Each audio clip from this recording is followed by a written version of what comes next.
नमस्कार दोस्तों, स्वागत है आपका आज के मुख्य समाचार में, जिसमें सबसे पहली और बड़ी खबर में आपको बताएंगे कि विधानसभा चुनाव में बीजेपी को मात देने के लिए कांग्रेस ने कसी कमर, तैयार कर लिया ये फार्मूला। दूसरी बड़ी खबर में जिक्र होगा कि 2024 में हम बीजेपी को सत्ता से कर देंगे बाहर, बोली ममता बनर्जी, मुझे गिरफ्तार करो। और उसके बाद देखो क्या होता है। तीसरी बड़ी खबर में जिक्र होगा कि 45 सालों में देश में सबसे ज्यादा बेरोजगारी, राहुल गांधी का फिर मोदी सरकार पर हमला। चौथी खबर में आपको बताएंगे कि बिहार में सीबीआई की नो एंट्री के लिए तैयार हो रही जमीन, महागठबंधन की सरकार जल्द ले सकती है फैसला। और पांचवी बड़ी खबर में आपको बताएंगे कि हिमाचल प्रदेश में 31 अगस्त से चुनाव अभियान का आगाज करेगी कांग्रेस, उम्मीदवारों से 1 सितंबर तक मांगे आवेदन। दोस्तों, हर एक खबर की गहराई में आपको ले जाएंगे, लेकिन उससे पहले वीडियो को कीजिए लाइक और लाल बटन को दबा के चैनल को सब्सक्राइब करके घंटी बजाकर कमेंट में लिखिए जय हिंद। रुक करते हैं सबसे पहली और बड़ी खबर की तरफ। विधानसभा चुनाव में बीजेपी को मात देने के लिए कांग्रेस ने कसी कमर, तैयार किया ये फार्मूला। जी हाँ दोस्तों, आपको बता दें, मध्य प्रदेश अगले साल होने वाले विधानसभा चुनाव 2023 को लेकर कांग्रेस और बीजेपी दोनों सक्रिय नजर आ रही है। जहां बीजेपी संगठन अपने पदाधिकारियों के साथ बैठकों के माध्यम से तैयारी करता दिखाई दे रहा है, तो वहीं पीसीसी चीफ कमलनाथ ने भी बीजेपी को उसी के दांव में मात देने के लिए कमर कस ली है। बीजेपी के संगठन से निपटने के लिए कांग्रेस ने उसी की तर्ज पर संगठन मंत्रियों की नियुक्ति का प्लान बनाया है। संगठन मंत्री और महामंत्री ब्लॉक से लेकर मंडल और सेक्टर तक सीधे संगठन की गतिविधियों से जुड़े रहेंगे और पीसीसी चीफ के संपर्क में रहेंगे। रुक करते हैं अगली बड़ी खबर की तरफ। 2024 में हम भाजपा को सत्ता से बाहर कर देंगे, ममता बोली, मुझे गिरफ्तार करो और देखो क्या होता है। जी हाँ दोस्तों, विपक्ष दल लगातार केंद्र सरकार पर हमलावर है। ममता बनर्जी भी जबरदस्त तरीके से केंद्र सरकार पर निशाना साध रही हैं और इन सब के बीच ममता बनर्जी ने दावा किया है कि 2024 में हम भाजपा को सत्ता से बाहर कर देंगे। न्यूज़ एजेंसी ANI के मुताबिक ममता बनर्जी ने कहा कि अगर हमारे अधिकारियों को दिल्ली बुलाया जाता है तो हम राज्य में काम करने वाले केंद्रीय अधिकारियों के खिलाफ कार्रवाई करेंगे। उन्होंने आरोप लगाया कि बीजेपी हमारे कार्यकर्ताओं को परेशान करने के लिए CBI का इस्तेमाल कर रही है। मैंने सुना है कि बीजेपी ने मेरे खिलाफ केस दर्ज किया है। भाजपा को चुनौती देते हुए उन्होंने कहा कि मुझे गिरफ्तार करो और देखो क्या होता है। 2024 में हम भाजपा को सत्ता से बाहर कर देंगे। रुक करते हैं अगली बड़ी खबर की तरफ। 45 सालों में देश में सबसे ज्यादा है बेरोजगारी, राहुल गांधी का फिर मोदी सरकार पर हमला। जी हाँ दोस्तों, आपको बता दें, कांग्रेस के पूर्व अध्यक्ष राहुल गांधी ने सोमवार को महंगाई को लेकर केंद्र सरकार पर एक बार फिर निशाना साधा। उन्होंने आरोप लगाया कि 2022 तक विश्व गुरु बनने की बात कही गई थी, लेकिन देश को नफरत की आग में झोंक दिया गया। राहुल गांधी ने यह भी कहा कि बेरोजगारी, महंगाई और टैक्स के बोझ के तले जनता दबी जा रही है, जिसके खिलाफ कांग्रेस भारत जोड़ो यात्रा शुरू करने जा रही है। राहुल गांधी ने फेसबुक पर जारी पोस्ट में कहा कि महंगाई का जाल तोड़ो, भारत जोड़ो आज देश में सबसे बड़ी समस्या है। बेरोजगारी, महंगाई और बढ़ती नफरत। बहुत हुई महंगाई की मार वाला जुमला आप सबको याद ही होगा, लेकिन आज खाद्य पदार्थों पर वस्तु एवं सेवा कर यानी कि GST लगाकर जनता से वसूली की जा रही है। राहुल गांधी ने आरोप लगाया कि हर साल 2 करोड़ युवाओं को रोजगार देने का वादा किया गया था, लेकिन आज देश में 45 वर्षों में सबसे ज़्यादा बेरोजगारी है। प्रधानमंत्री ने कहा था कि हम 2022 तक विश्व गुरु बनेंगे, लेकिन आज देश को नफरत की आग में झोंक दिया गया है। राहुल गांधी ने केंद्र सरकार की नीतियों की आलोचना करते हुए कहा कि मुद्दे कई हैं जिन पर बात होनी चाहिए, सवाल उठने चाहिए, जवाब मिलने चाहिए। अगर सरकार द्वारा जनता के मुद्दे उठाने के लिए द्वेष, भय और प्रतिशोध की राजनीति की जाएगी तो हम सब कुछ झेलने के लिए तैयार हैं। सच बोलने के लिए मुझ पर जितने आक्रमण करने हैं कर लें, मैं पीछे नहीं हटूंगा। रुक करते हैं अगली बड़ी खबर की तरफ। बिहार में CBI को नो एंट्री के लिए तैयार हो रही जमीन, महागठबंधन की सरकार जल्द ले सकती है ये फैसला। जी हाँ दोस्तों, बिहार में भी CBI को मिली सामान्य अनुमति को वापस लेने की जमीन तैयार हो रही है। CBI किसी राज्य में अगर कोई छापेमारी या फिर अन्य कार्रवाई करती है तो उसे इसके लिए राज्य सरकार के स्तर पर सामान्य अनुमति अनिवार्य होती है। इसके बगैर CBI की कार्रवाई किसी भी राज्य में संभव नहीं है। सामान्य अनुमति आमतौर पर राज्य द्वारा CBI को पूर्व से रहती है और इससे नहीं रहने की स्थिति में CBI किसी विशेष मामले का जिक्र कर राज्य से अनुमति ले सकती है। हाल के वर्षों में कुछ राज्यों ने सामान्य अनुमति वापस ले ली है। सियासी गलियारे में चर्चा है कि बिहार में भी सरकार CBI को दी गई सामान्य अनुमति को वापस ले सकती है। सत्ताधारी महागठबंधन द्वारा इन दिनों खुलकर कहा जा रहा है कि CBI को टूल्स के रूप में केंद्र सरकार इस्तेमाल कर रही है। हाल के दिनों में RJD के नेताओं के यहाँ थोक में सीबीआई के छापे के बाद ये बात और मुखर हो गई है। वैसे महागठबंधन के नेता अभी ये कह रहे हैं कि सीबीआई के छापे के बाद वो सत्याग्रह करेंगे और छापे को आई टीम को फूल भेंट देंगे। जी हाँ दोस्तों, और छापा मारने के लिए जो टीम आएगी उसको फूल भेंट देंगे। रुक करते हैं अगली बड़ी खबर की तरफ। हिमाचल प्रदेश में 31 अगस्त से चुनावी अभियान का आगाज करेगी कांग्रेस। उम्मीदवारों से 1 सितंबर तक मांगे गए आवेदन। जी हाँ दोस्तों, हिमाचल प्रदेश में आगामी विधानसभा चुनाव के लिए कांग्रेस बुधवार से अपना चुनावी अभियान शुरू करेगी। जिला कांग्रेस अध्यक्ष राजेंद्र जार ने सोमवार को कहा कि छत्तीसगढ़ के मुख्यमंत्री भूपेश बघेल और प्रदेश कांग्रेस कमेटी के संगठन प्रभारी राजीव शुक्ला प्रदेश कांग्रेस मुख्यालय राजीव भवन शिमला से चुनाव अभियान की शुरुआत करेंगे। उन्होंने कहा कि राज्य के सभी जिला मुख्यालयों में वर्चुअल माध्यम से इसका सीधा प्रसारण करने के लिए दिशा निर्देश लागू कर दिए गए हैं। जिला अध्यक्ष ने कहा कि जिला कांग्रेस कमेटी हमीरपुर भी अपने कार्यालय में कार्यक्रम में हिस्सा लेगी और सीधा प्रसारण के लिए बड़ी एलसीडी लगाई जाएगी। जिले में कांग्रेस पार्टी पहले से ही चुनाव के लिए तैयार है। दोस्तों, विभिन्न विधानसभा क्षेत्रों के इच्छुक उम्मीदवारों से गुरुवार शाम 5 बजे तक आवेदन मांगे गए हैं। रुक करते हैं अगली बड़ी खबर की तरफ। अखिलेश यादव का योगी सरकार से सवाल, निर्माण के दोषियों पर क्यों नहीं की गई कार्रवाई। जी हाँ दोस्तों, सोमवार को समाजवादी पार्टी के अध्यक्ष अखिलेश यादव ने अवैध रूप से बनाए गए सुपरटेक ट्विन टावरों को गिराए जाने के बाद सत्तारूढ़ भाजपा से पूछा कि उसने नोएडा में ट्विन टावर निर्माण के लिए जिम्मेदार लोगों के खिलाफ कार्रवाई क्यों नहीं की। पत्रकारों से बात करते हुए यादव ने आरोप लगाया कि भाजपा से बड़ा झूठ कोई नहीं है और उसने सुप्रीम कोर्ट के उस आदेश को नहीं पढ़ा जिसमें दोषियों के खिलाफ कार्रवाई का आह्वान किया गया था। नोएडा में रविवार को विस्फोटों से 100 मीटर लंबे सुपरटेक ट्विन टावरों को मलबे के एक विशाल ढेर में गिरा दिया गया था। एक्सप्रेस 32 मंजिला और सीएन 29 मंजिले को 9 सेकंड में ध्वस्त कर दिया गया था। सुप्रीम कोर्ट ने 1 साल पहले विध्वंस का आदेश दिया था जिसमें कहा गया था कि बिल्डरों और नोएडा प्राधिकरण के अधिकारियों के बीच मिलीभगत थी जिन्होंने सुपरटेक लिमिटेड को उस क्षेत्र में निर्माण करने दिया और यहाँ योजना के अनुसार कोई इमारत नहीं बननी थी। यादव ने कहा कि भाजपा ट्विन टावरों के निर्माण के दोषियों के खिलाफ कार्रवाई क्यों नहीं कर रही है। उन्होंने उच्च न्यायालय में दी गई दलीलों और दोषियों के खिलाफ कार्रवाई के लिए सुप्रीम कोर्ट के आदेश को नहीं पढ़ा है। रुक करते हैं अगली बड़ी खबर की तरफ। बिहार आने वाले हैं अमित शाह। उपेंद्र कुशवाहा ने बीजेपी को लेकर कह दी बड़ी बात। 2024 के चुनाव को लेकर भी बताया प्लान। जी हाँ दोस्तों, सरकार से अलग होने के बाद बिहार में बीजेपी एक्शन मोड में दिख रही है।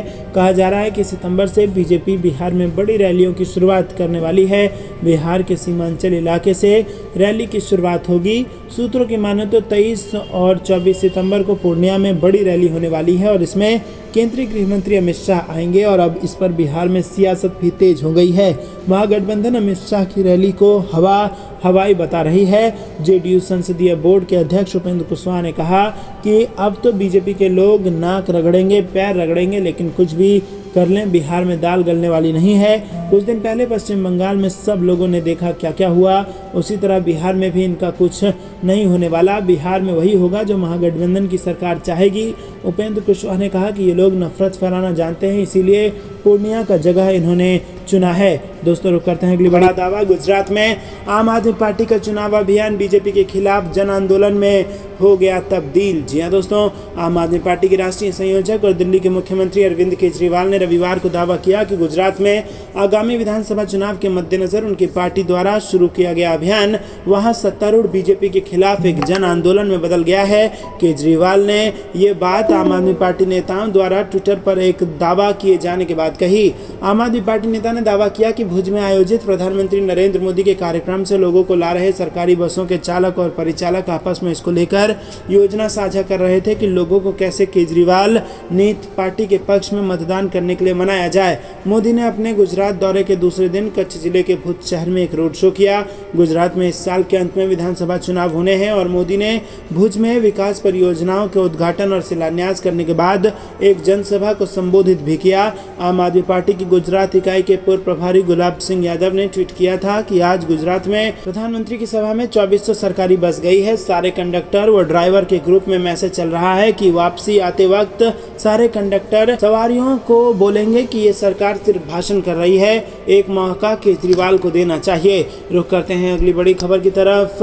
विश्वास मत पर चर्चा में सीएम अरविंद केजरीवाल ने कहा कि केंद्र में बैठी सबसे भ्रष्ट सरकार। जी हां दोस्तों, आपको बता दें कि दिल्ली विधानसभा सदन में सोमवार को मुख्यमंत्री अरविंद केजरीवाल ने विश्वास मत का प्रस्ताव पेश किया और इस दौरान अपने संबोधन में अरविंद केजरीवाल ने कहा कि ये दुख की बात है कि इतने गंभीर मामले में चर्चा होनी है मगर विपक्ष इस पर चर्चा नहीं करना चाहता है। अरविंद केजरीवाल ने कहा कि ये लोग भ्रष्टाचार की बात करते हैं मगर आज़ादी के 75 साल में इस समय केंद्र में सबसे भ्रष्ट सरकार है। ये लोग टैक्स लगाते हैं और विधायक खरीद कर सरकारें गिराते हैं। हमारे 40 विधायक खरीदने की कोशिश की गई है और आज मैं विश्वास मत प्रस्ताव कर रहा हूं और साबित करना चाहता हूं कि हमारे सभी विधायक हमारे साथ हैं। ये लोग हमारा एक भी विधायक नहीं तोड़ पाए हैं। रुख करते हैं अगली बड़ी खबर की तरफ। हिमाचल में 31 अगस्त को तीसरी गारंटी देगी आम आदमी पार्टी। केजरीवाल, सिसोदिया और मान भी रहेंगे मौजूद। जी हां दोस्तों, आम आदमी पार्टी शिक्षा और स्वास्थ्य के बाद 31 अगस्त को हिमाचल के लोगों को तीसरी गारंटी देने जा रही है। आम आदमी पार्टी के राष्ट्रीय संयोजक एवं दिल्ली के मुख्यमंत्री अरविंद केजरीवाल ने पहाड़ी राज्य में गारंटी देने की कमान उप मुख्यमंत्री मनीष सिसोदिया को सौंप रखी है और वहीं इस बार केजरीवाल और सिसोदिया के साथ पंजाब के सीएम भगवंत मान भी शामिल होंगे।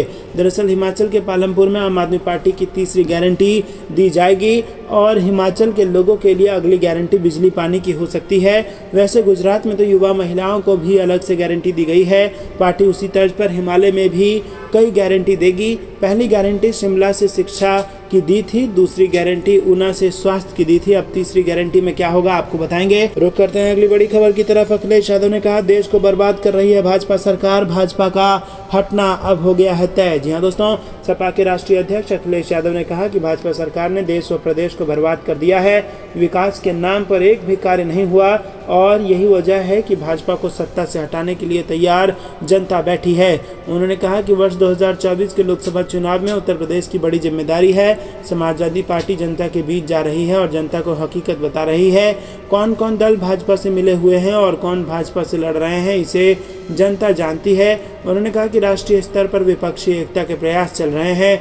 तेलंगाना के मुख्यमंत्री केसीआर, एनसीपी अध्यक्ष शरद पवार और पश्चिम बंगाल की मुख्यमंत्री ममता बनर्जी लगातार प्रयास कर रहे हैं। बिहार में भी समीकरण बदला है और वहां के नेता भी प्रयास में शामिल हैं। उन्होंने कहा कि भाजपा पर झूठ बोलने का आरोप लगाते हुए कहा कि उसने नोटबंदी के समय कहा था कि भ्रष्टाचार, बेरोजगारी खत्म होगी, लेकिन अभी तक इसके लिए कोई कदम नहीं उठाया।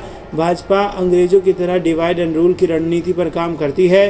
भाजपा के इशारे पर वोटर लिस्ट में मतदाताओं के नाम काटे गए, खासकर यादव और मुस्लिम मतदाताओं के वोट सूची से हटा दिए गए हैं। रुक करते हैं अगली बड़ी खबर की तरफ। पानी में डूबे घर, पलायन को मजबूर हुए लोग। काशी और गाजीपुर में बाढ़ से मचा हाहाकार। जी हां दोस्तों, देश के कई राज्य इन दिनों बाढ़ की समस्या झेल रहे हैं। यूपी के पूर्वांचल में भी बाढ़ का कहर देखने को मिल रहा है। उत्तर प्रदेश के गाजीपुर में गंगा उफनाई हुई है और खतरे के निशान के ऊपर बह रही है, जिसके चलते तमाम घर डूब गए हैं और फसलें चौपट हो गई हैं। वहीं शनिवार को वाराणसी में गंगा का जलस्तर भी खतरे के निशान को पार कर गया है, जिससे नदियों के किनारे के क्षेत्र जलमग्न हो गए हैं। देवरिया पुलिस चौकी पानी के सैलाब के चलते बंद है और इसके इर्द गिर्द घुटनों के ऊपर तक पानी है।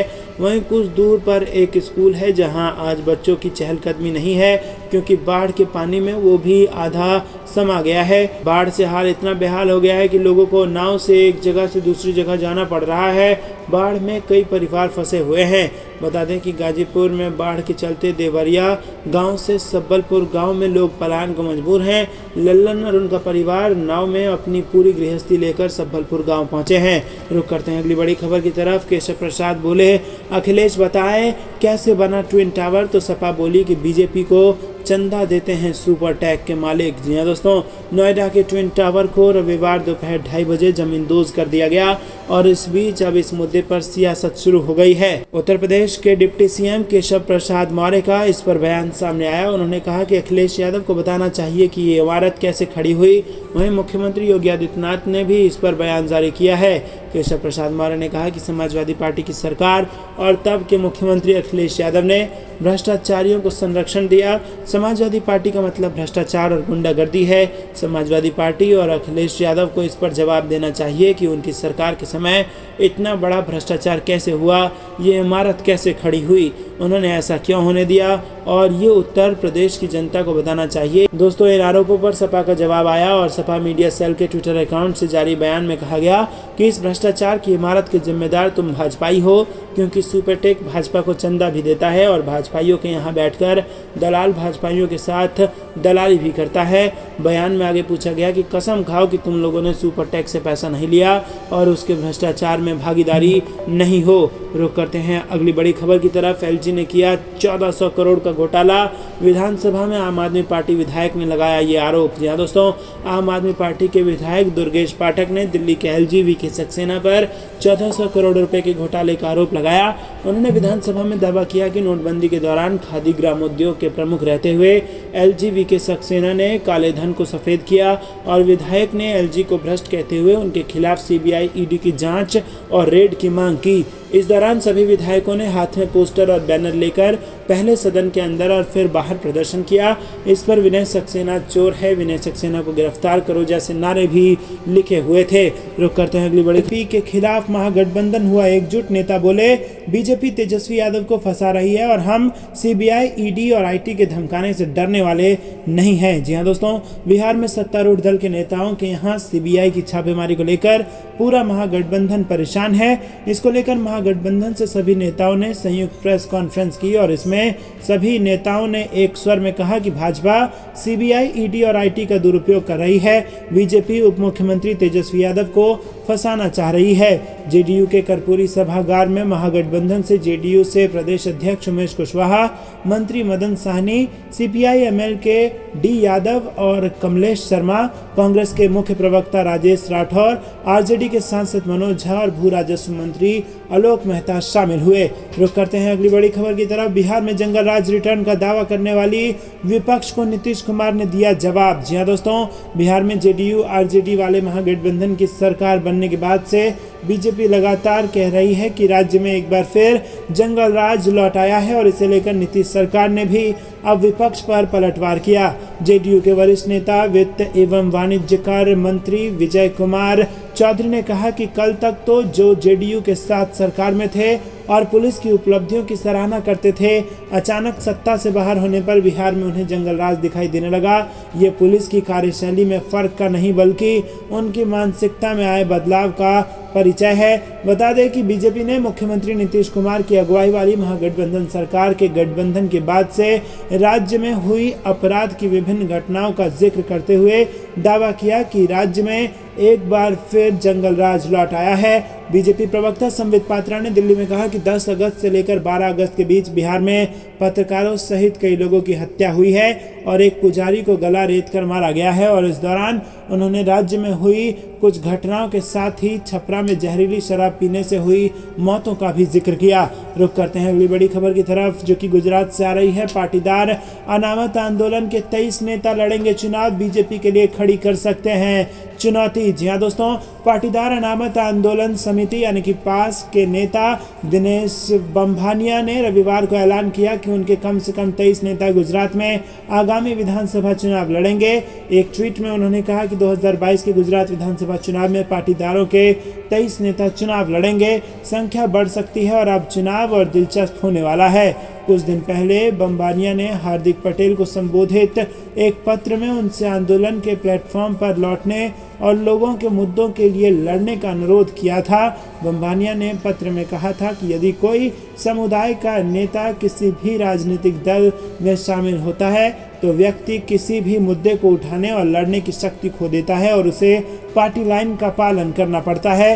दोस्तों, रुक करते हैं अगली बड़ी खबर की तरफ। छिंदवाड़ा में बोले कमलनाथ, सीएम शिवराज के नारे से नहीं चलेगा राज्य, गिरिराज सिंह को दिया ये जवाब। जी हाँ दोस्तों, आपको बता दें कि मध्य प्रदेश कांग्रेस के अध्यक्ष और राज्य के पूर्व मुख्यमंत्री कमलनाथ अपने सांसद बेटे नकुलनाथ के साथ 3 दिवसीय दौरे पर छिंदवाड़ा पहुंचे और इस दौरान कमलनाथ ने इमली खेड़ा एयर स्ट्रिप पर मीडिया से बात करते हुए सीएम शिवराज सिंह चौहान पर जमकर निशाना साधा। उन्होंने सीएम शिवराज को कटघरे में खड़ा करते हुए कहा कि प्रदेश का अन्नदाता पहले से ही परेशान था और उस पर अतिवृष्टि की वजह से परेशानी और बढ़ गई है। उन्होंने कहा कि सीएम शिवराज सिर्फ नारे और घोषणाएं दे रहे हैं, जिससे प्रदेश नहीं चल सकता। इसके साथ ही पिछले दिनों छिंदवाड़ा आए केंद्रीय मंत्री गिरिराज सिंह के उस बयान पर भी कमलनाथ ने जवाब दिया, जिसमें उन्होंने कहा था कि छिंदवाड़ा लोकसभा जीतकर देश में बीजेपी की सरकार बनेगी। गिरिराज सिंह के इस बयान पर प्रतिक्रिया देते हुए कमलनाथ ने कहा कि वो खुद अगली बार जीत कर दिखाएं। इसके साथ ही कांग्रेस के राष्ट्रीय अध्यक्ष के सवाल पर कमलनाथ ने कहा कि जल्द तारीख तय कर ली जाएगी।